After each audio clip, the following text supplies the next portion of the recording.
La sauvegarde et la transmission de savoir-faire sont des enjeux stratégiques pour la pérennité et le développement des entreprises de la filière textile mode cuir.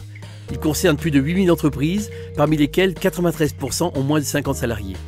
Aujourd'hui, et grâce au numérique, le sujet de la sauvegarde et de la transmission des savoir-faire peut être pris à bras-le-corps par l'ensemble de ces entreprises.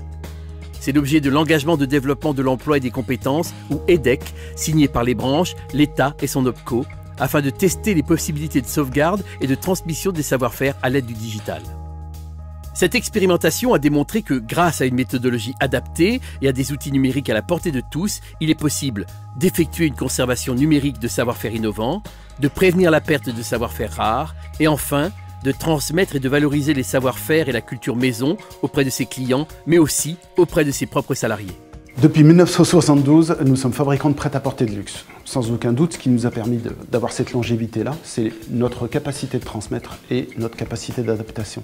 Aujourd'hui, l'intégration de nouvelles générations nous a imposé d'utiliser les nouvelles technologies pour digitaliser l'ensemble de nos savoir-faire. C'est ce qui va nous permettre de durer et de pouvoir transmettre à l'infini l'art de faire les choses, l'art de fabriquer le vêtement à la française, l'art de la qualité et l'art du détail.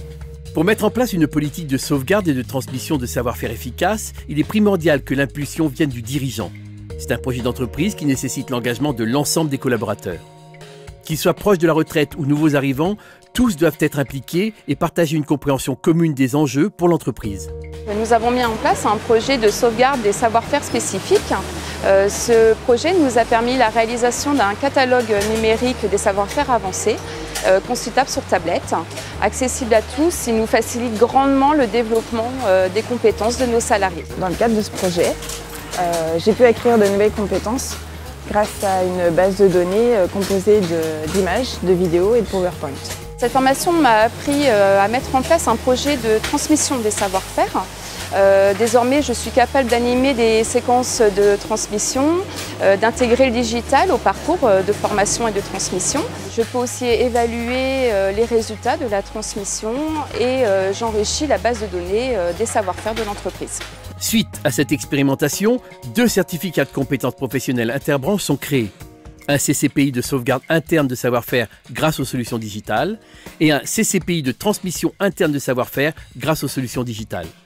Objectif: reconnaître et attester de la capacité des salariés à engager des démarches de sauvegarde et transmission de savoir-faire, quel que soit leur niveau de formation, leur métier, leur catégorie socio-professionnelle et leur expérience, ou même leur secteur d'activité.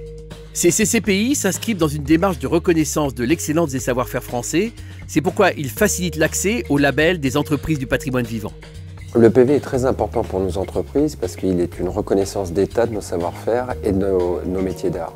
Il est d'autant plus important qu'à l'étranger, cela nous confirme comme étant des ambassadeurs de notre savoir-faire et de la représentation de la France à l'étranger. C'est excessivement important aussi sur un point de vue du développement économique sur ces pays-là.